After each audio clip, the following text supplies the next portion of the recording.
शांति। भगवद गीता श्लोक क्लास में आज का श्लोक है तीसरे अध्याय का 26 नंबर श्लोक। अध्याय 3 श्लोक नंबर 26।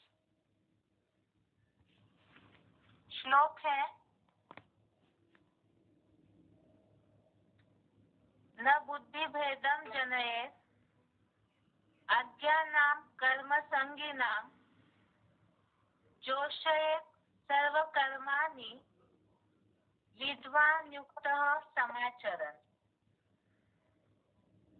श्लोक दोबारा।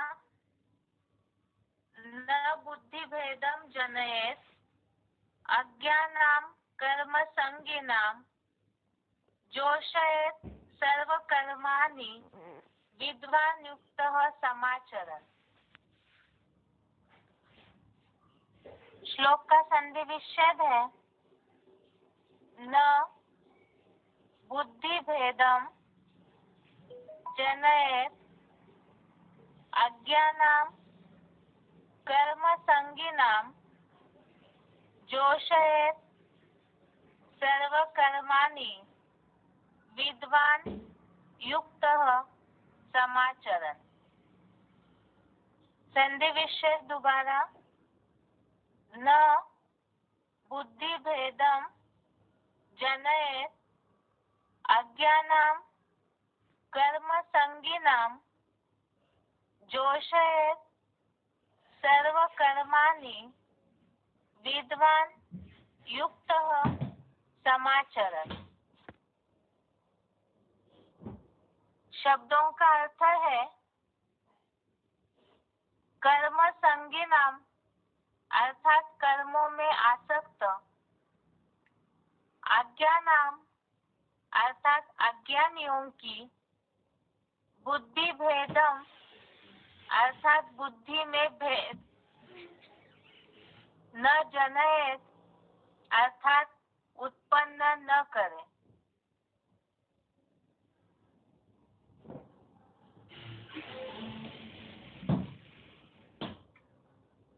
युक्तः विद्वान अर्थात कर्मयोगी विद्वान, सर्व कर्माणि अर्थात सब कार्यों को, समाचरण अर्थात भली भांति करते हुए, जोषयेत् अर्थात सेवा में लगाए। शब्दों का अर्थ दोबारा। कर्म संगीनाम अर्थात कर्मों में आसक्त, अज्ञानाम अर्थात अज्ञानियों की, बुद्धि भेदम अर्थात बुद्धि में भेद, न जनयेत् अर्थात उत्पन्न न करे। युक्तः विद्वान अर्थात कर्मयोगी विद्वान, सर्व कर्माणि अर्थात सब कार्यों को, समाचरण अर्थात भली भांति करते हुए, जोषयेत् अर्थात सेवा में लगाए। श्लोक का अर्थ है कर्मों में आसक्त अज्ञानियों की बुद्धि में भेद उत्पन्न न करे। कर्मयोगी विद्वान सब कार्यों को भली भांति करते हुए सेवा में लगाए। कर्मों में आसक्त अज्ञानियों की बुद्धि में भेद उत्पन्न न करे। कर्मयोगी विद्वान सब कार्यों को भली भांति करते हुए सेवा में लगाए। कल के श्लोक में जैसे हमने देखा, यहाँ सारी बातें भगवान अर्जुन को सिखा रहे हैं। जैसे पहले के श्लोक में भी बात आई, लोक संग्रह को देख करके कर्म करना है। और यहाँ पे खास लोक संग्रह में भी पहले तो हमने श्लोकों में देखा था ब्राह्मण परिवार के लिए, और यहाँ पर सारी बात है जिनके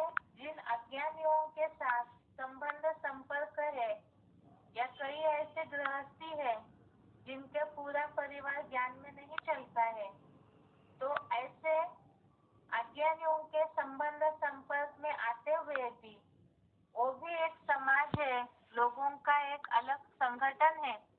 तो ऐसे अज्ञानियों के संबंध संपर्क में आते हुए भी जो कि पूरे देह भान में भौतिक दुनिया में ही आसक्त होकर के कर्म करते हैं, ऐसों से संबंध आते हुए भी, संपर्क में आते हुए भी ज्ञानियों का व्यवहार उनके साथ कैसा होना चाहिए, तो यही बातें श्लोक के भावार्थ में बताई है।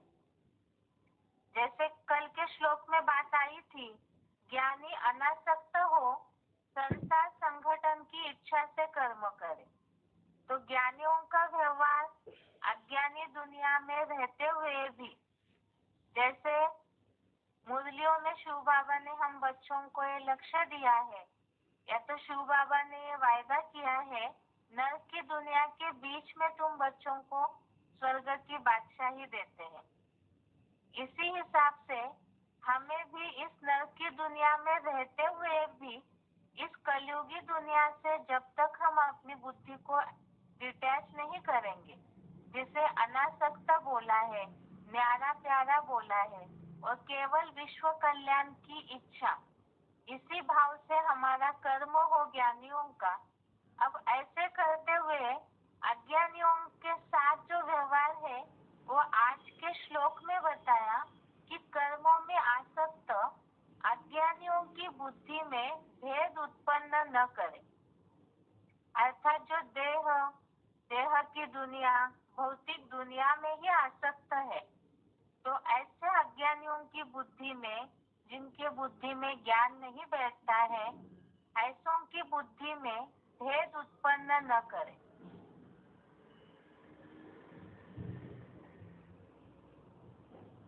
जैसे कि मुरलियों में शिव बाबा बोलते हैं, जो अपने कुल के होंगे, सनातन धर्म के होंगे, सूर्यवंशी होंगे, तो उन्हें थोड़ी सी भी बात अगर ज्ञान की सुनाएंगे तो तुरंत कान हिला देते हैं।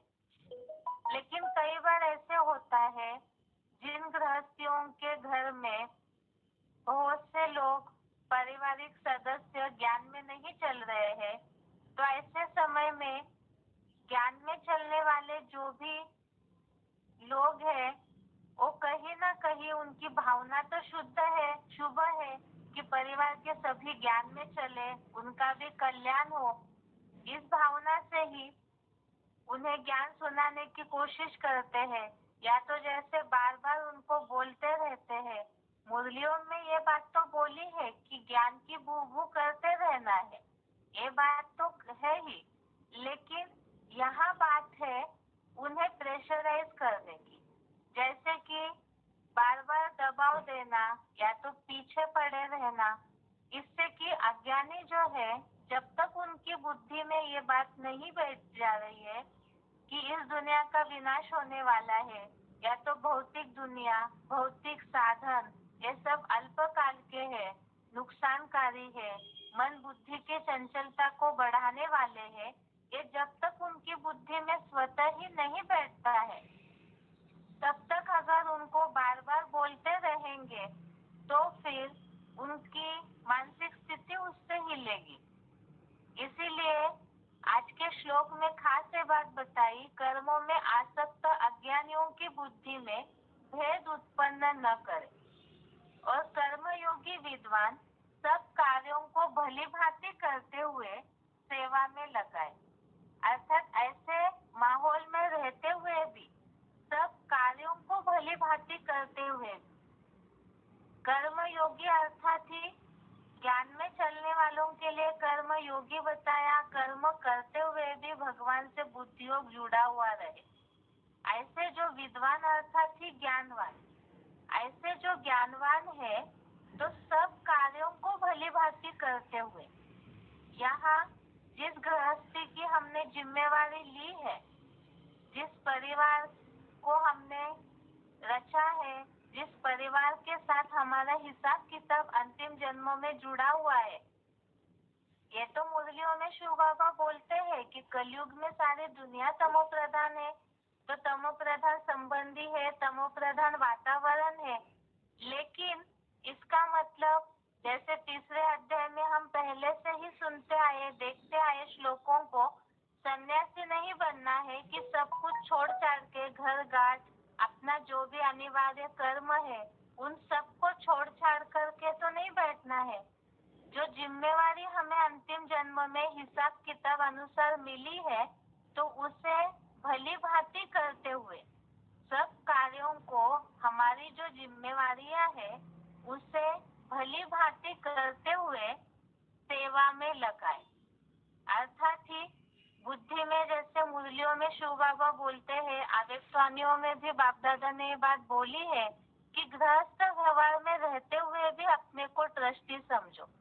वो भी एक सेवा का स्थान है हमारे लिए, ऐसे ही समझना है। अभी गृहस्थ में रहते हुए भी परिवार जहाँ सारे ही लौकिक सदस्य अज्ञानी है, ऐसे भी कई गृहस्थी है जो एक ही परिवार का सदस्य ज्ञान में चलता है और बाकी सारा ही, कई जॉइंट फैमिलीज भी है। अर्थात बहुत ऐसे परिवार है जो इकट्ठा रहते हैं, तो ऐसे समय में उस सदस्य के लिए बहुत सारी जीवन में उलझने आती है, ज्ञान में चलने में मुश्किलातें होती है, लेकिन फिर भी सब कार्यों को भली भांति करते हुए यदि ज्ञानवान जो है, ज्ञान में चलने वाले जो भी सदस्य है, वो अपनी जो गृहस्थी की जिम्मेवारियां है उसे सेवा स्थान समझ करके उस जिम्मेवारी को सही रीति से कर्मयोगी बन करके निभाए और उसके साथ साथ ही यज्ञ सेवा का भी ध्यान दे। ऐसे जितना अपने को बैलेंस बनाते रहेंगे तो हमारे जो कर्म है वही औरों को, जो भी अज्ञानी हमारे संबंध संपर्क में है, उनको वो कर्म ही सीख देने के या तो ज्ञान की तरफ आकर्षित करने के निमित्त बनेगी। एक बार इस श्लोक का क्लैरिफिकेशन सहित अर्थ भी पढ़ते हैं ताकि और अच्छे से ये बातें समझ में आए श्लोक की। मेरे द्वारा 4 वर्णों में विभक्त हुए कर्मों में आसक्त अज्ञानियों की बुद्धि में ऊंच नीच का भेद उत्पन्न न करे। मेरे द्वारा 4 वर्णों में विभक्त हुए कर्मों में आसक्त अज्ञानियों की बुद्धि में ऊंच नीच का भेद उत्पन्न न करे। अपना अपना सहज कर्म करने दे। कर्मयोगी विद्वान स्वयं भी सदा कोई भी वर्ण के सब कार्यों को भली भांति करते हुए रुद्र ज्ञान यज्ञ सेवा में लगाए। इस श्लोक को समझते समय हम इस श्लोकों के लिए जो हेडिंग दिया हुआ है विवरण वाला, जिसमें ये बात हमने पढ़ी थी कल, अज्ञानी और ज्ञानवान के लक्षण और राग द्वेष रहित होकर के कर्म करने के लिए प्रेरणा। राग और द्वेष का कल हमने अर्थ समझा था। इसके पहले भी हम समझे हैं कि आसक्ति भी न हो, माना अटैचमेंट, झुकाव भी न हो, और द्वेष, घृणा भी न हो। अभी श्लोक का भावार्थ देखते हैं। मेरे द्वारा 4 वर्णों में विभक्त हुए। द्वापर युग से जैसे ही देहभान आया वैसे ही गुण कर्मों के आधार से अलग अलग वर्णों में विभाजन हुआ, जैसे ब्राह्मण, क्षत्रिय, वैश्य, शूद्र, और उन सब 4 वर्णों के अपने अपने कर्म भी है। भगवत गीता में ही श्लोक आया हुआ है, चातुर्य वर्णम मया सृष्टम गुण कर्म विभागशः। इस आधार से यहाँ ये बात बताइए क्लैरिफिकेशन में, मेरे द्वारा 4 वर्णों में विभक्त हुए, और ये चारों वर्णों का फाउंडेशन तो यहाँ संगम युग में ही पड़ता है। बाकी लौकिक दुनिया में अलग अलग प्रकार से सब अपने अपने कर्मों में लगे हुए हैं। जैसे कल के श्लोक में बात आई कि अज्ञानी कर्म में आसक्त हो कर्म करते हैं, तो उनकी बुद्धि में तो भौतिक दुनिया ही लगी हुई है। तो भौतिक दुनिया के मनोरंजन के साधन उपयोग करना, घूमना फिरना, कमाना, धन कमाना, इस तरह से अलग अलग प्रकार से वो अपने कर्मों में आसक्त होकर के लगे हुए हैं, क्योंकि उनके जीवन का वही लक्ष्य है, वही एम ऑब्जेक्ट है कि भौतिक दुनिया में ही वो अपने को ऊंचा पहुंचाना चाहते हैं और उसी आधार से वो अपने कर्म करते हैं। ये तो हो गया लौकिक के हिसाब से उनकी कर्म धारा। जो भी अज्ञानी है, ज्ञान में नहीं चलते हैं, तो वो उसी हिसाब से अपने कर्मों में लगे हैं, क्योंकि उन्हें भौतिक दुनिया में ही अपना नाम मान शान कमाना है, इसीलिए वो उसी तरह के कर्मों में लगे हुए हैं। अभी ऐसे समय में आगे बताया कि ऐसे अज्ञानियों की बुद्धि में जो अपने लौकिक कर्मों में आसक्त होकर उसी को सर्वस्व सब कुछ समझ करके लगे हुए हैं, ऐसे अज्ञानियों की बुद्धि में ऊंच नीच का भेद उत्पन्न न करें। कई बार ऊंच नीच का भेद उत्पन्न न करे अर्थात जैसे मुरलियों का उदाहरण लेते हैं, ज्ञान में चलने वाले कई ऐसी माताएं हैं, भाई है, गृहस्थी परिवार वाले हैं जो अपने ही परिवार के सदस्यों को ज्ञान में चलने के लिए जबरदस्ती करते, या तो फिर जैसे मुरलियों में शिव बाबा ने बोला है कि अगर किसी की जबरदस्ती भक्ति छुड़ाते हैं और ज्ञान भी उनकी बुद्धि में सही रीति से नहीं बैठेगा, तो फिर ना वो भक्ति की दुनिया के रहे, ना ही वो ज्ञान की दुनिया के रहे, तो बीच में ही हो जाएगा। तो उनको अर्थात एक तरफ जो उन्होंने अपना रास्ता अपनाया था, कुछ तो वो अच्छा कार्य भक्ति करना, जब तक किसी की भक्ति पूरी नहीं हुई है तब तक ज्ञान समझ ही नहीं पाएंगे। लेकिन उनसे जबरदस्ती पीछे पड़ करके भक्ति छुड़ाई, या तो जो भी अपने लौकिक कर्म कर रहे हैं उसी दुनिया में आगे बढ़ना चाहते हैं, तो ऐसे ज्ञान की बहुत सी बातें जैसे बुद्धि में बैठी हुई होती है ज्ञान में चलने वालों के, जैसे मुरलियों में शिव बाबा बोलते हैं सब धंधों में है नुकसान सिवाय एक ईश्वरीय धंधे के। तो ऐसे ऐसे पॉइंट उठा करके अज्ञानियों को जबरदस्ती करते हैं कि ये नहीं कीजिए, वो नहीं कीजिए। लौकिक में जो भी वो अपने कर्म कर रहे हैं उससे छुड़ाने की कोशिश करते हैं, तो इससे ये होगा कि ना ही वो उस दुनिया में आगे बढ़ पाएंगे और ज्ञान भी बैठेगा नहीं बुद्धि में, तो फिर उनका और ही नुकसान होगा। इसीलिए ही यहाँ ये बात बताई, ऊंच नीच का भेद उत्पन्न न करे, अपना अपना सहज कर्म करने दे। जो अज्ञानी आसक्त होकर के लौकिक दुनिया का, उस भौतिक दुनिया का जो भी कर्म कर रहे हैं उन्हें वो कर्म करने दें। अभी इस बात का अन्यर्थ न लिया जाए, जैसे बच्चे हैं, बच्चों की आदतें बिगड़ रही है, ऐसे समय में तो शिव बाबा ने इस बात के लिए ये बात तो बताई है कि बच्चों को जैसे खाना न दे एक टाइम, या तो पनिशमेंट दे कोई ऐसी जिससे कि उनके शरीर का भी नुकसान न हो, इस तरह की बातें बताई हुई है। लेकिन यहाँ बात है जैसे ज्ञान में चलने के लिए जबरदस्ती करना, भक्ति छुड़ाना, ऐसे बहुत सी बातें हैं। इसे मुरली और वार्तालापों में गहराई से सुनेंगे तो शिव बाबा ने बहुत से ऐसे गृहस्थियों के लिए उदाहरण दिए हुए हैं जिसमें यही बताया है कि जो अज्ञानी भौतिक दुनिया में जैसे चल रहे हैं उन्हें चलने दे। बाकी ज्ञान की भू करना अलग है, लेकिन जबरदस्ती करना ऐसे कि वो बिल्कुल परेशान हो जाए हमारी बातों से, इससे ये होगा। बहुत से अज्ञानी लोग ये पूछते हैं फिर कि ऐसा कैसा ज्ञान है आप लोगों का जो जबरदस्ती करते हैं, आपके खुद के कर्म नहीं सुधरे हैं तो फिर आप हमें प्रेशर क्यों देते हैं। तो ऐसे उनके मन में भावना न आए, इसीलिए ही कल के श्लोक में बात आई, ज्ञानी अनासक्त हो संसार संगठन की इच्छा से कर्म करे। जैसे अभी के श्लोक में आगे बताया है, कर्मयोगी विद्वान स्वयं भी सदा कोई भी वर्ण के सब कार्यों को भली भांति करते हुए रुद्र ज्ञान यज्ञ सेवा में लगाए। अर्थात जो ज्ञानवान है उन्हें भी अपने जो भी गृहस्थी है, जिन अज्ञानियों के संबंध संपर्क में हम आ रहे हैं, तो रात द्वेष रहित होकर के कर्म करने के लिए बोला है। अर्थात ऐसे बुद्धि में आता है कि हमारे परिवार वाले हैं तो आसक्ति रहती है, मोह होता है, कहीं ना कहीं इतना ज्यादा स्नेह प्यार रहता है गृहस्थियों में कि उसके कारण वो सोचते हैं हमारे सब परिवार वाले ज्ञान में चले।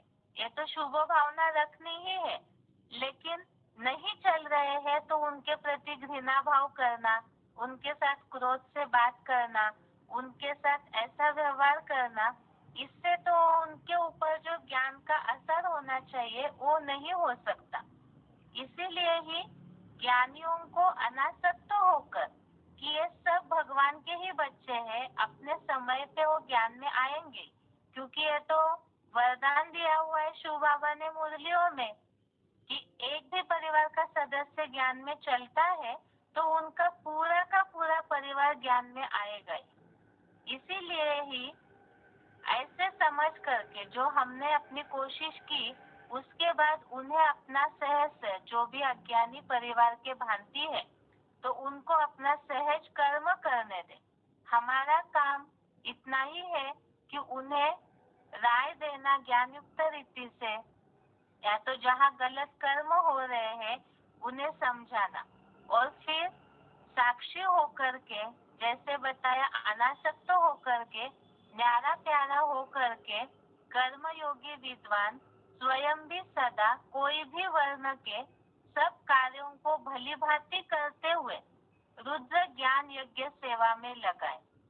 अर्थात जो भी हमें अंतिम जन्म में अपना जो भी कार्यभार मिला है, कोई भी वर्ण के सब कार्यों को भली भांति करते हुए जो हमारी जिम्मेवारियां है उसे सही रीति से करते हुए, अर्थात न राग हो, मना न आसक्ति हो, ना ही द्वेष या घृणा भाव हो, बैलेंस में रह करके ज्ञान के हर पॉइंट को बुद्धि में रखते हुए अव्यक्त वाणियों में या मुरलियों में भी शिव बाबा ने कर्म योगियों को किस तरह से कर्म करने हैं, मुरली अर्थात ही जीवन परिवर्तन की बातें हैं। तो मुरली को ध्यान से सुनेंगे तो हमें कैसे रहना है गृहस्थी जीवन में वो भी समझ में आएगा। तो ऐसे कर्मों को भली भांति करते हुए रुद्र ज्ञान यज्ञ सेवा में लगाए। अर्थात ही इसके पहले भी हमने देखा, गृहस्थी की जिम्मेवारी निभाने के बाद जो बचा हुआ समय है हमारे पास, जैसे कि मुरलियों में ये बात बताई है, जो सरेंडर हैंड्स है उनके लिए 16 घंटे सेवा बताई हुई है, और जो गृहस्थी है अपने परिवार की जिम्मेवारियों को संभालते हैं उनके लिए ईश्वरीय सेवा के लिए 8 घंटे बताए हुए हैं।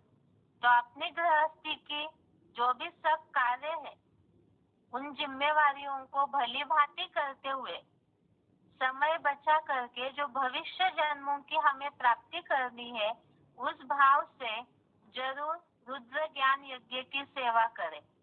सेवा तो इसलिए करनी है क्योंकि हमने इसके पहले भी समझा है, जहाँ हमारा तन होगा, जहाँ हमारा धन होगा, वहाँ हमारा मन होगा।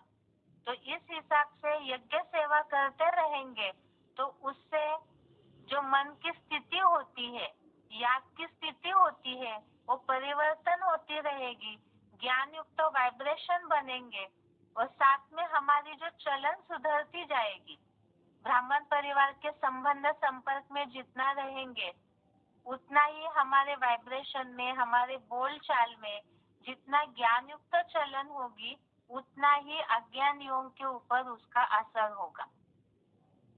आज के श्लोक का यह अर्थ है, एक बार इसे लास्ट में पढ़ के इसका उच्चारण सुनते हैं। मेरे द्वारा 4 वर्णों में विभक्त हुए कर्मों में आसक्त अज्ञानियों की बुद्धि में ऊंच नीच का भेद उत्पन्न न करे, अपना अपना सहज कर्म करने दे। कर्मयोगी विद्वान स्वयं भी सदा कोई भी वर्ण के सब कार्यों को भली भांति करते हुए रुद्र ज्ञान यज्ञ सेवा में लगाए। ये श्लोक का अर्थ है। इसे और अच्छी तरह से समझने के लिए कुछ अव्यक्त वाणियों के पॉइंट्स है जिसमें बाप दादा ने गृहस्थियों के जीवन के बहुत से उदाहरण दिए हैं, उसे देखते हैं। पहले श्लोक का उच्चारण सुनेंगे।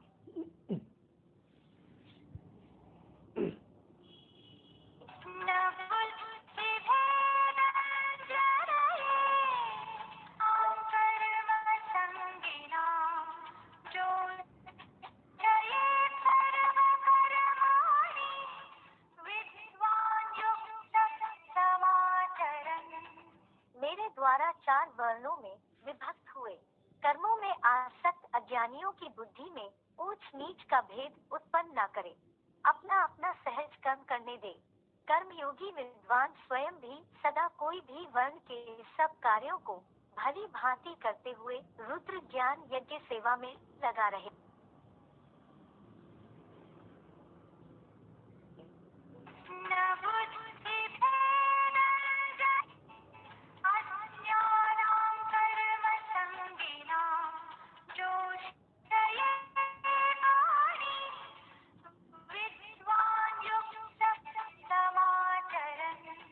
मेरे द्वारा 4 वर्णों में विभक्त हुए, कर्मों में आसक्त अज्ञानियों की बुद्धि में ऊंच नीच का भेद उत्पन्न न करे, अपना अपना सहज कर्म करने दे। कर्मयोगी विद्वान स्वयं भी सदा कोई भी वर्ण के सब कार्यों को भली भांति करते हुए रुद्र ज्ञान यज्ञ सेवा में लगा रहे।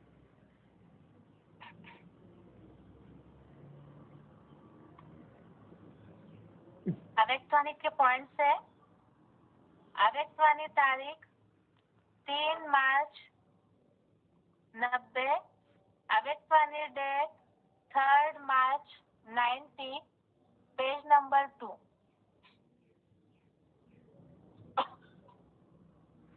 पॉइंट है, गृहस्थ व्यवहार में भल रहो, सबसे बातचीत करो, उनसे भी रिश्ता भल रखो। बाप कहते हैं चैरिटी बिगन्स एट होम। अगर रिश्ता ही नहीं रखते तो उनका उद्धार कैसे करेंगे? दोनों से तोड़ निभाना है।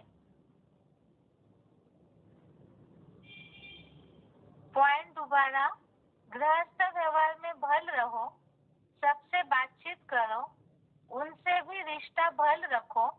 बाप कहते हैं चैरिटी बिगन्स एट होम। अगर रिश्ता ही नहीं रखते तो उनका उद्धार कैसे करेंगे? दोनों से तोड़ निभाना है। इस पॉइंट में जैसे बताया है कि गृहस्थ व्यवहार में भल रहो, अर्थात जो हमें जिम्मेवारी मिली है गृहस्थी की अंतिम जन्म में, तो वो तो निभानी है, सबसे बातचीत भी करनी है, रिश्ता भी रखना है, क्योंकि चैरिटी बिगिंस एट होम अर्थात घर से ही पहले सुधार की शुरुआत होनी है। अगर रिश्ता ही नहीं रखेंगे उनसे तो फिर उनका उद्धार कैसे करेंगे? इसीलिए तोड़ तो निभानी है और उनका उद्धार करने के लिए ऐसे समझना है कि हमें जिम्मेवार है। अब उनका उद्धार कैसे करना है उसके तरीके भी आगे के कुछ पॉइंट्स में बताए हैं। अव्यक्तवाणी तारीख, अगला पॉइंट है अव्यक्तवाणी तारीख 24 फरवरी 1984, पृष्ठ 157, अव्यक्तवाणी डेट 24 फरवरी 84, पेज नंबर 157। पॉइंट है, अवतार बन देह का आधार ले, सेवा के कर्म में आओ। बाप ने लोन अर्थात अमानत दी है सेवा के लिए, और कोई व्यर्थ कार्य में नहीं लगा सकते, नहीं तो अमानत में ख्यानत का खाता बन जाता है। अवतार व्यर्थ खाता नहीं बनाता, आया, संदेश दिया और गया। आप सभी भी सेवा अर्थ संदेश देने अर्थ ब्राह्मण जन्म में आए हो। पॉइंट दोबारा, अव्यक्तवाणी तारीख 24 फरवरी 84, अवतार बन देह का आधार ले, सेवा के कर्म में आओ। बाप ने लोन अर्थात अमानत दी है सेवा के लिए, और कोई व्यर्थ कार्य में नहीं लगा नहीं सकते, नहीं तो अमानत में ख्यानत का खाता बन जाता है। अवतार नहीं बनाता। आया, संदेश दिया और गया। आप सभी भी सेवा अर्थ, संदेश देने अर्थ ब्राह्मण जन्म में आए हो। अवतार अर्थात ही जैसे ऊपर से कोई फरिश्ते उतरते हैं तो केवल अपना कार्य करने के लिए, समाज का परिवर्तन करने के हिसाब से ही वो कर्म करते हैं। वो आसक्त नहीं होते, ये सोचते हैं कि हमारा काम ही है इस दुनिया का उद्धार करना। इसी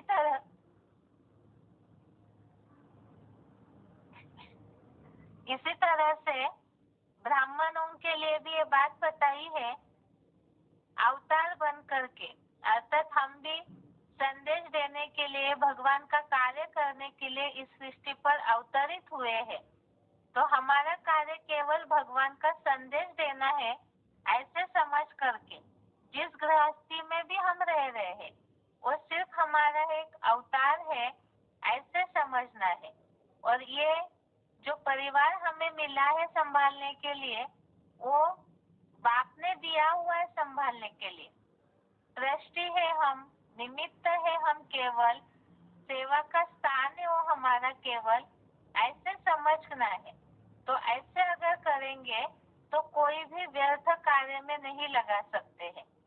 अर्थात ज्ञानियों को ऐसे न हो कि कई बार ज्ञानी आत्माएं भी पुरुषार्थी जीवन में आसक्ति में आ जाते हैं, अज्ञानियों के प्रभाव में आ जाते हैं, कहीं ना कहीं श्रीमत के बरखिलाफ कार्य करने लगते हैं।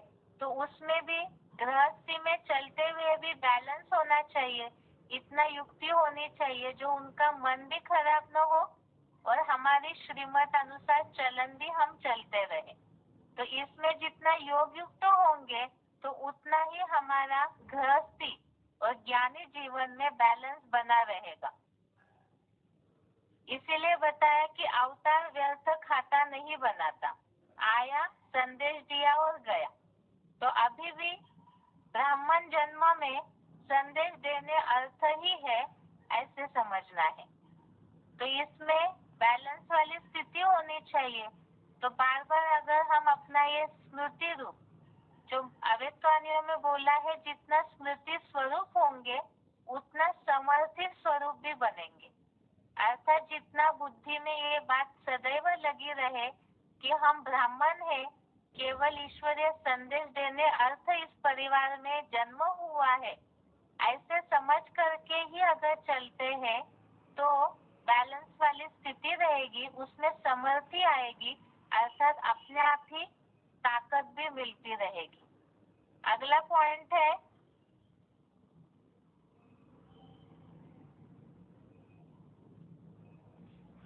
अव्यक्तवाणी तारीख 23 दिसंबर 1983, पृष्ठ 68, अव्यक्तवाणी डेट 23 दिसंबर 1983, पेज नंबर 68। पॉइंट है, 3 पैर पृथ्वी जो मिली है वह भी बाबा का घर कहते हो ना, मेरा घर तो नहीं कहते हो ना। अपने घर में नहीं रहते, बाप के घर में रहते हो, बाप के डायरेक्शन से कार्य करते हो, अपनी इच्छा से, अपनी आवश्यकताओं के कारण नहीं करते। जो डायरेक्शन बाप का, उसमें निश्चिंत और न्यारे होकर करते। जो मिला बाप का है वह सेवार्थ है। भले शरीर प्रति लगाते भी हो, लेकिन शरीर भी अपना नहीं है, वह भी बाप को दे दिया ना। तन मन धन बाप को दे दिया है ना, वह कुछ रखा है किनारे करके, ऐसे तो नहीं हो ना। पॉइंट दोबारा, अव्यक्तवाणी तारीख 23 दिसंबर 83, 3 पैर पृथ्वी जो मिली है वह भी बाबा का घर कहते हो ना, मेरा घर तो नहीं कहते हो ना। अपने घर में नहीं रहते, बाप के घर में रहते हो, बाप के डायरेक्शन से कार्य करते हो, अपनी इच्छा से, अपनी आवश्यकताओं के कारण नहीं करते। जो डायरेक्शन बाप का, उसमें निश्चिंत और न्यारे होकर करते। जो मिला बाप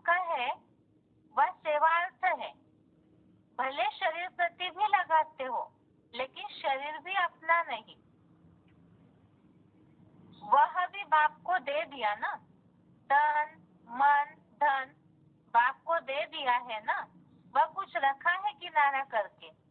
ऐसे तो नहीं हो ना।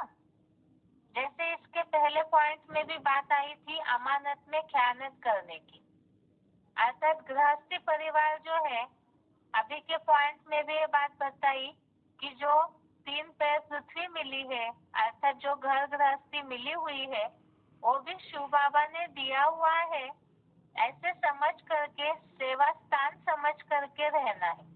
अब उसमें जैसे आसक्ति आती है, मोह आता है कहीं ना कहीं, और फिर अपनी इच्छा अनुसार अगर उस गृहस्थी में हम कर्म करते हैं तो अमानत में खयानत हो जाती है।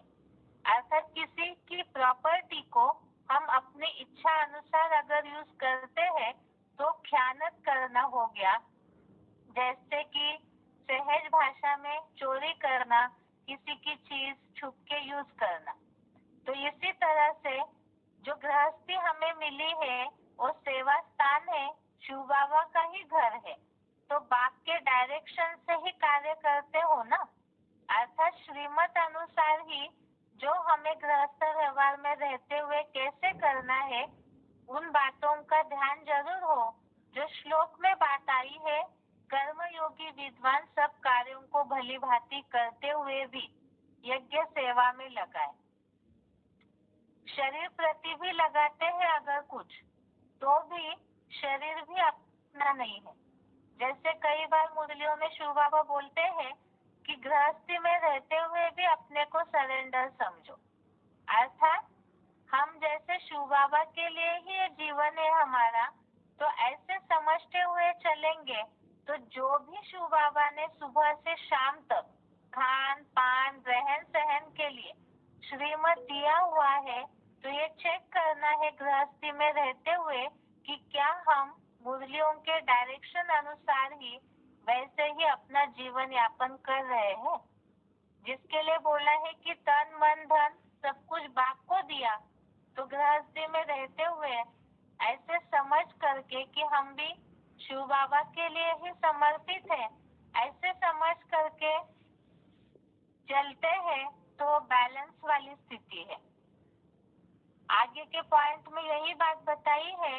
अव्यक्तवाणी की तारीख है 24 जनवरी 1970, अव्यक्तवाणी डेट 24 जनवरी 1970।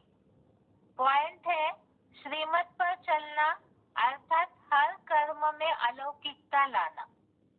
श्रीमत पर चलना अर्थात हर कर्म में अलौकिकता लाना। तो गृहस्थी में रहते हुए भी जितना हम श्रीमत अनुसार कर्म करेंगे तो हमारी चलन उतनी ज्ञान युक्त अलौकिक होगी, जिस चलन का असर अज्ञानी जो हमारे संबंध संपर्क में है उन पे जरूर होगा। आगे का पॉइंट है, जितना हम इस तरह अपने कर्मों को श्रेंगे तो उतना ही जो बताया कि अज्ञानियों को बोल बोल की आवश्यकता नहीं है। जितना आपके बोल का असर नहीं होगा उतना आपके ज्ञान युक्त चलन का असर होगा, अलौकिक कर्मों का असर होगा। आगे का पॉइंट देखते हैं, ये अलौकिकता लाना, श्रीमत अनुसार कर्म ये कैसे होंगे, इसका प्रभाव क्या होगा। जो बताया अज्ञानियों की बुद्धि में हमें ऊंच नीच का भेद उत्पन्न नहीं करना है, लेकिन अपने कार्य भी भली भांति करने हैं। तो इसके लिए हमारा कर्म कैसे होना चाहिए उसे ही अव्यक्तवाणियों में बताया है। अव्यक्तवाणी की तारीख है 26 जनवरी 1970, अव्यक्तवाणी डेट 26 जनवरी 1970।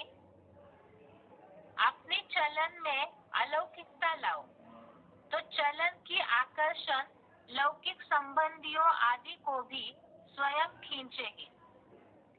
लौकिक संबंध में वाणी काम नहीं करती, चलन की आकर्षण होगी। पॉइंट दोबारा, अव्यक्तवाणी तारीख 26 जनवरी 1970। अपने चलन में अलौकिकता लाओ, तो चलन की आकर्षण लौकिक संबंधियों आदि को भी स्वयं खींचेगी। लौकिक संबंध में वाणी काम नहीं करती, चलन की आकर्षण होगी। तो जैसे बताया श्रीमत अनुसार कर्म ही अलौकिक कर्म है, और ऐसे जितना आपके कर्म अलौकिक होंगे तो वो चलन ही लौकिक संबंधियों को आकर्षित करेगी। इसमें कई बार ऐसे होता है कि ज्ञान में चलने वालों का खुद का अपना क्रोध वाला स्वभाव नहीं बदला हुआ है। कई बार बहुत ज्यादा बातें करने की आदत होती है। बहुत सी ऐसी लौकिक चलन है जो खुद ज्ञान में चलने वालों की बदली हुई नहीं होती है। तो अज्ञानी लोग इन सब बातों का निरीक्षण करते हैं। तो इसीलिए ही लौकिक संबंध में जिन अज्ञानियों के साथ हम रह रहे हैं उसमें हमारा बोल काम नहीं करेगा, बल्कि जो अलौकिक चलन है, जो हमारा शांत चित्त स्वभाव, शांति वाली चलन होगी, जितना योग युक्त होकर कर्म करेंगे वो चलन ही अज्ञानियों के ऊपर असर करेगी। आगे का पॉइंट है अव्यक्तवाणी तारीख 23 जनवरी 1970, अव्यक्तवाणी डेट 23 जनवरी 1970। लौकिक परिवार को अलौकिक बनाया है, जरा भी लौकिकपन न हो। जैसे एक शरीर छोड़ दूसरा लेते हैं तो उस जन्म की कोई भी बात स्मृति में नहीं रहती है ना।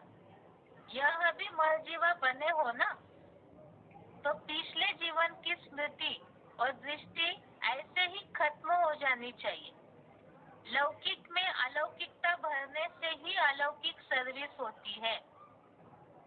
अव्यक्तवाणी तारीख पॉइंट दोबारा, अव्यक्तवाणी तारीख 23 जनवरी 1970। लौकिक परिवार को अलौकिक परिवार बनाया है, जरा भी लौकिकपन न हो। जैसे एक शरीर छोड़ दूसरा लेते हैं तो उस जन्म की कोई भी बात स्मृति में नहीं रहती है ना। यह भी मरजीवा बने हो ना, तो पिछले जीवन की स्मृति और दृष्टि ऐसे ही खत्म हो जानी चाहिए। लौकिक में अलौकिकता भरने से ही अलौकिक सर्विस होती है। तो यहाँ जैसे बताया, पिछले पॉइंट में बात आई थी अपने को अवतार समझो।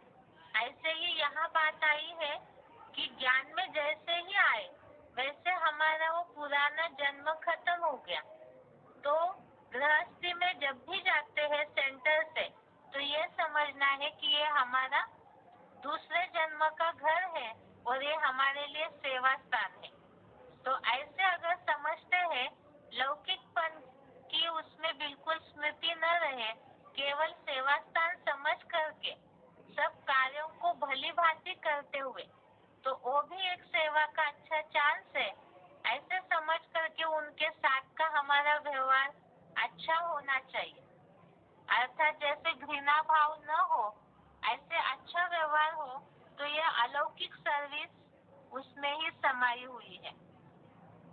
अगला पॉइंट है अव्यक्तवाणी तारीख 23 जनवरी 1987, अव्यक्तवाणी डेट 23 जनवरी 1987। लौकिक कार्य बाप के डायरेक्शन से करते तो वह भी बाप का कार्य है। लौकिक में भी अलौकिकता ही अनुभव करेंगे, कभी लौकिक कार्य समझ न थकेंगे, न फंसेंगे, न्यारे रहेंगे। पॉइंट दोबारा, लौकिक कार्य बाप के डायरेक्शन से करते तो वह भी बाप का कार्य है। लौकिक में भी अलौकिकता ही अनुभव करेंगे, कभी लौकिक कार्य समझ न थकेंगे, न फंसेंगे, न्यारे रहेंगे।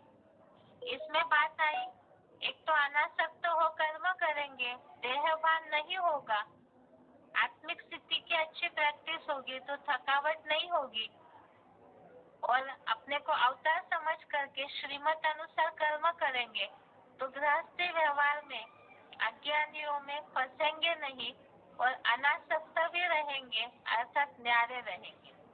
तो श्रीमत अनुसार कर्म जितना करेंगे, लौकिक परिवार में रहते हुए भी तो अपने आप ही हल्केपन की अनुभव होगी। इसीलिए ही शिव बाबा ने मुरली में बोला है, जो भी कर्म करते हैं तो अपने आप से ही पूछना है कि ये श्रीमत अनुसार है या नहीं है। और मुरलियों में तो ऐसे बहुत से डायरेक्शंस दिए हुए हैं कि गृहस्थ व्यवहार में रहते हुए भी हमें कैसे रहना चाहिए। आगे का पॉइंट है,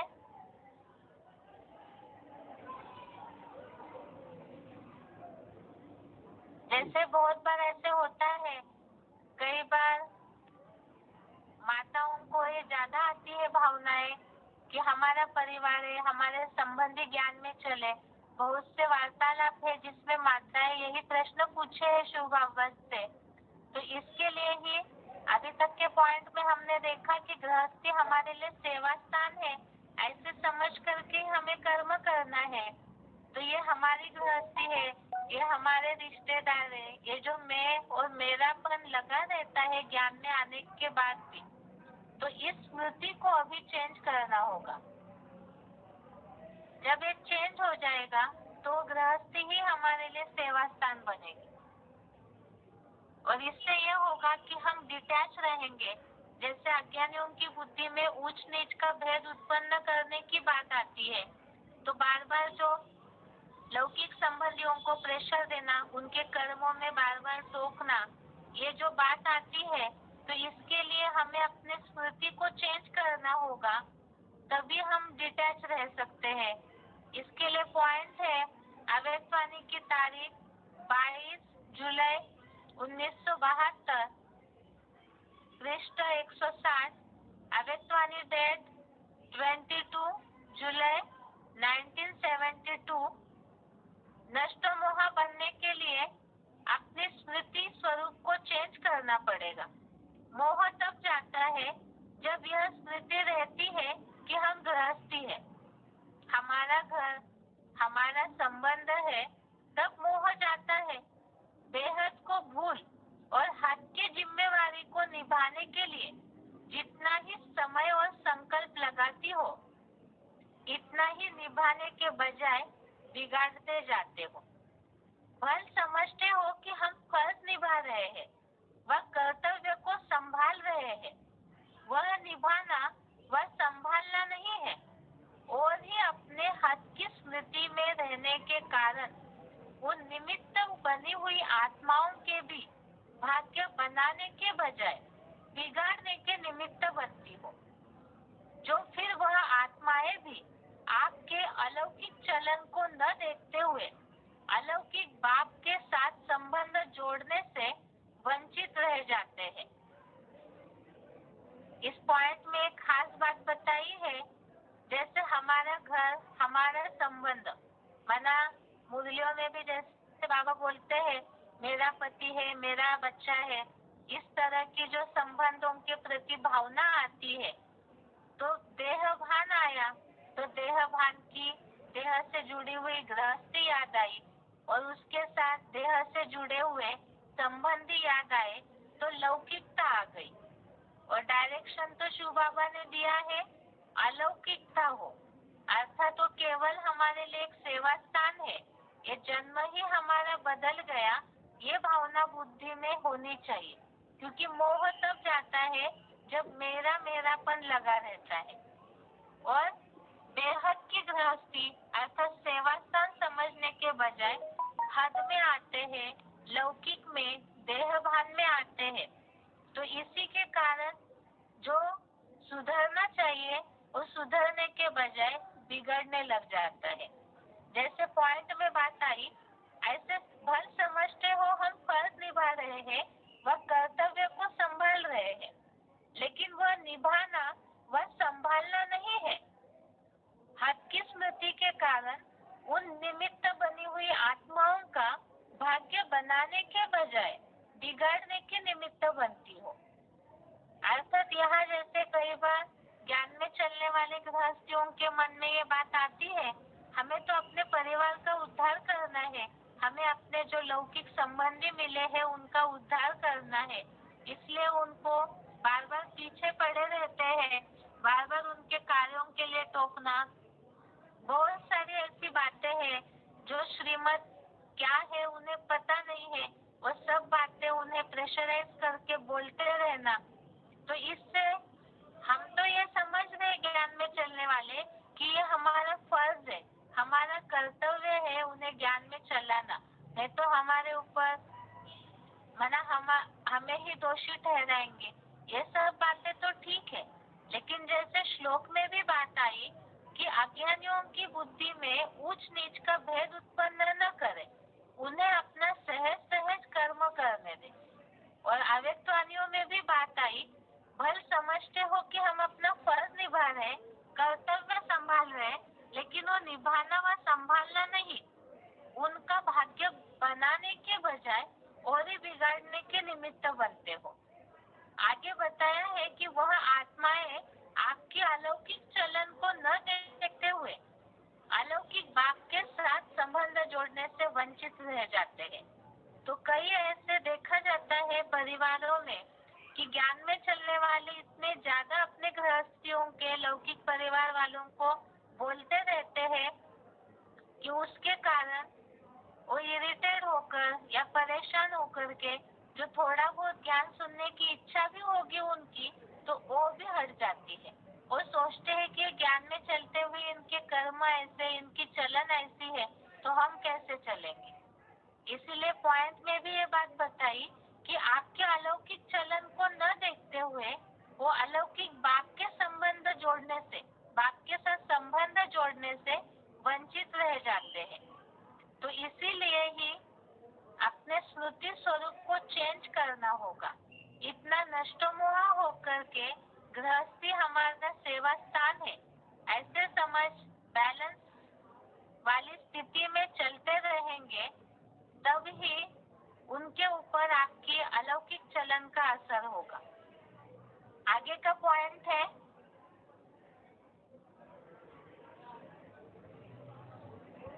अव्यक्तवाणी तारीख 13 दिसंबर 89, अव्यक्तवाणी डेट 13 दिसंबर 89। प्रवृत्ति वाले क्या कहेंगे, अपना कमाया हुआ खाते हो वह बाप का खाते हो, बाप का खाते हैं ना, क्योंकि अपना सब कुछ बाप को दे दिया तो बाप का ही हुआ ना। चाहे कमाते भी हो, लेकिन कमाया हुआ धन बाप के हवाले करते हो या अपने काम में लगाते हो। ट्रस्टी हो ना, ट्रस्टी का अपना कुछ नहीं रहता, गृहस्थी में अपनापन होता है। ट्रस्टी अर्थात सब बाप का। अपने हाथ से खाना बनाते हो तो भी समझते हो ना, ब्रह्मा भोजन खा रहे हैं, पहले भोग किसको लगाते हो, बाप का अर्पण करते हो ना। अर्पण करना अर्थात बाप का खाना। ब्रह्मा भोजन खाते हो, चाहे बच्चों के अर्थ भी लगाते हो, वह भी डायरेक्शन अनुसार लगाते हो। जैसे समर्पित बहने व भाई भिन्न भिन्न अमानत धन लगाते, बाप की श्रीमत समान ही अमानत समझ कार्य में लगाते हो। ऐसे करते हो ना, अमानत में ख्यानत अथवा मनमत तो नहीं मिलाते हो ना। इसमें बात आई है, जैसे श्लोक में बात आई है, कर्मयोगी विद्वान सदा कोई भी वर्ण के सब कार्यों को भली भांति करते हुए रुद्र यज्ञ सेवा में लगाए। अर्थात जो ज्ञानी है अपने गृहस्थी के सब कार्यों को करते हुए भी यज्ञ सेवा का ध्यान दे। इसमें बात आई है कि जो भी अपना धन कमाते हैं तो वो भी बाप का है, बाप के हवाले करते हैं। तो इसका मतलब क्या, जैसे मुरलियों में शिव बाबा बोलते हैं श्रीमत अनुसार खर्चा करना चाहिए, खान पान रहन सहन गृहस्थी में रहते हुए भी श्रीमत अनुसार होनी चाहिए। और जो अपने को बाप का समझते हैं पूरी तरह से, जैसे सरेंडर हैंड समझते हैं, तो श्रीमत अनुसार सारा खर्चा करते हैं। तो इसी तरह से जो गृहस्थी अपने को बाप का ही पूरा समझते हैं, तो मुरलियों में तो बोला है पोता मेल देने की बात, और साथ में ही शिव बाबा के श्रीमत अनुसार ही खर्चा करने की बात। देह अर्थ एक्स्ट्रा जो खर्चा है वो नहीं करेंगे। खान पान भी श्रीमत अनुसार ही होगा, जिसके लिए ये बात बोली है। अपने हाथ से खाते हो बना करके तो भी ब्रह्मा भोजन ही खा रहे हैं। ऐसे ही जो कमाया हुआ धन है वो भी सब कुछ बाप को ही दे दिया, अर्थात श्रीमत अनुसार ही खर्चा करेंगे, अपने को ट्रस्टी समझेंगे। पॉइंट एक बार दोबारा, प्रवृत्ति वाले क्या कहेंगे? अपना कमाया हुआ खाते हो व बाप का खाते हो। बाप का खाते हैं ना, क्योंकि अपना सब कुछ बाप को दे दिया तो बाप का ही हुआ ना। चाहे कमाते भी हो, लेकिन कमाया हुआ धन बाप के हवाले करते हो या अपने काम में लगाते हो, ट्रस्टी हो ना। ट्रस्टी का अपना कुछ नहीं रहता, गृहस्थी में अपनापन होता है। ट्रस्टी अर्थात सब बाप का है। अपने हाथ से खाना बनाते हो तो भी समझते हो ना ब्रह्मा भोजन खा रहे हैं। पहले भोग किसको लगाते हो? बाप का अर्पण करते हो ना। अर्पण करना अर्थात बाप का खाना। ब्रह्मा भोजन खाते हो, चाहे बच्चों के अर्थ भी लगाते हो, वह भी डायरेक्शन अनुसार लगाते हो। जैसे समर्पित बहने व भाई भिन्न भिन्न अमानत धन लगाते, बाप की श्रीमत प्रमाण ही अमानत समझ कार्य में लगाते हो, ऐसे करते हो ना। अमानत में ख्यानत अथवा मनमत तो नहीं मिलाते हो ना। आगे का पॉइंट है,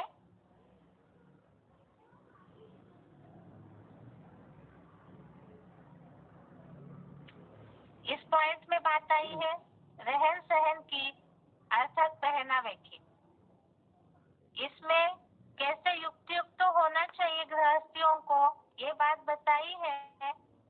अव्यक्तवाणी तारीख है 19 मार्च 1990, अव्यक्तवाणी डेट 19 मार्च 90।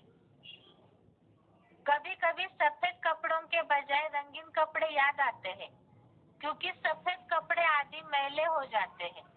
दफ्तर में जाते हो, वहाँ कहाँ भी ऐसे स्थानों पर जाते हो तो जो ड्रेस आप पहनते हो उसके लिए बाप दादा मना नहीं करते, लेकिन उसी रीति से नहीं पहनो कि हमारा फॉरेन कल्चर है, यही मेरी पर्सनालिटी है, इस रीति से नहीं पहनो।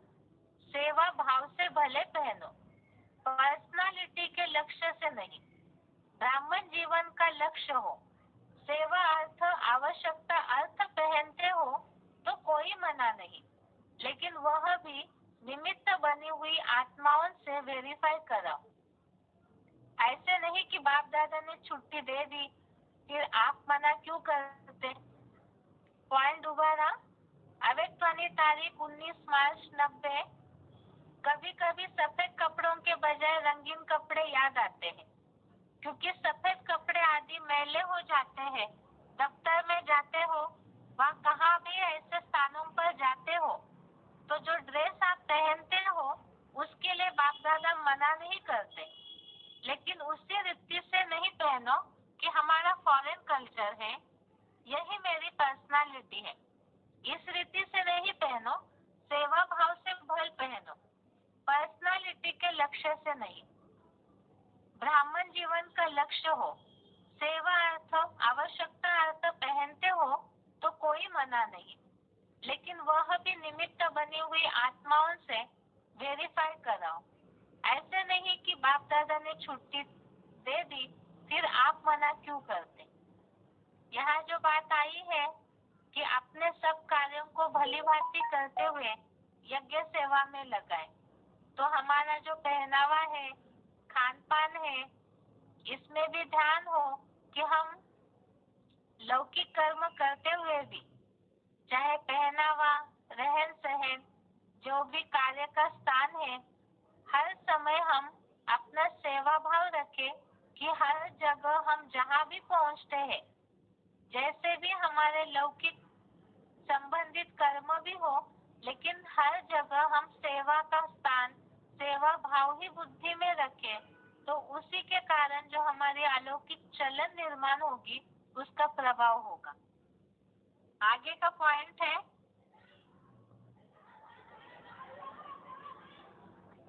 ये वार्तालाप से लिया हुआ पॉइंट है। वार्तालाप नंबर 29, डिस्कशन नंबर 29। किसी को भक्ति करने के लिए मना नहीं करना है। बुद्धि में ज्ञान बैठेगा तो वो अपने आप भक्ति छूट जाएगी। डीके से भी तुड़वाए दो और ज्ञान भी पूरा बैठा नहीं है तो जहाज से मारा जाएगा, 2 जहाज से मारा जाएगा। किसी जिज्ञासु ने ये बात बोली है कि हम तो नाम मात्र के लिए जाते हैं, तो आपको बाबा मना नहीं करते वहां जाने के लिए। वहां जाएंगे तो कुछ ना कुछ आत्माएं निकालोगे, जाएंगे नहीं, उनसे कनेक्शन तोड़ देंगे तो आत्माएं कैसे निकलेगी। तो यहाँ जैसे बात बताई है बाबा ने कि किसी को भी भक्ति करने के लिए मना नहीं करना है। डीके की भी बात बताई है। तो जैसे स्थूल भक्ति से भी हटा देंगे, या जैसे कोई बेसिक में चल रहे, उनके बुद्धि में पूरा ज्ञान नहीं बैठा है एडवांस का, तो ऐसे होगा कि उधर से भी पूरे टूट जाएंगे और एडवांस में भी नहीं चलेंगे। तो इससे ये होगा कि दोनों जहां से मारे जाएंगे। जो जीवन में कहीं ना कहीं एक धार्मिक रास्ता अपनाया हुआ है उससे भी वंचित हो जाएंगे, तो और ही अकल्याण होगा। इसीलिए ही किसी को भी, जो भी जैसे अपने रास्ते पर चल रहे हैं, उन्हें जबरदस्ती खींचतान नहीं करनी है। आगे का पॉइंट है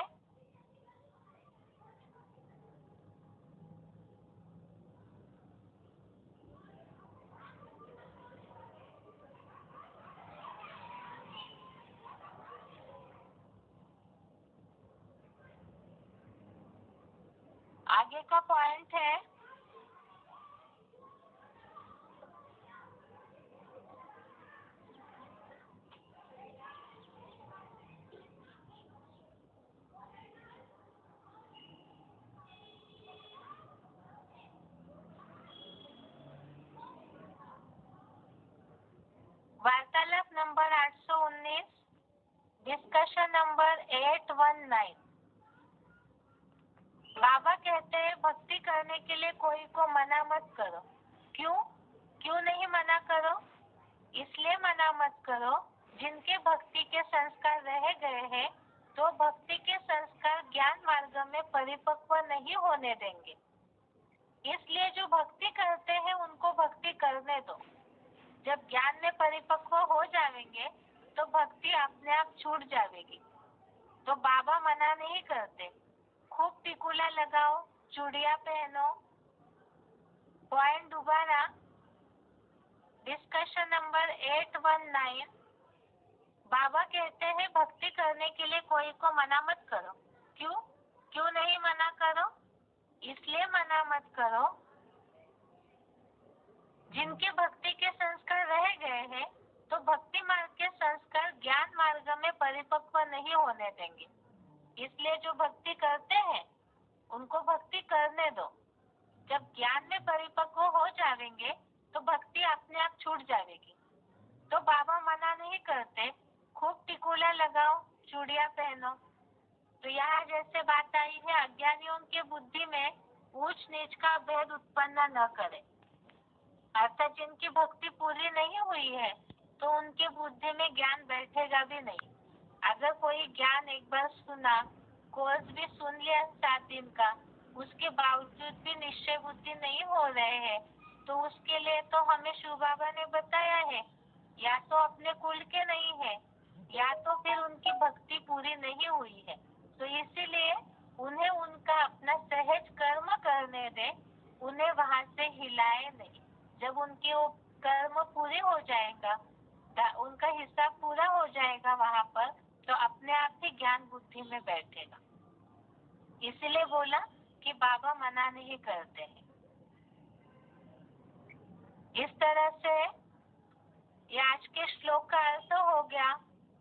एक खास तो जो ज्ञानवान, ज्ञान में चलने वाले गृहस्थी है, उनके लिए है।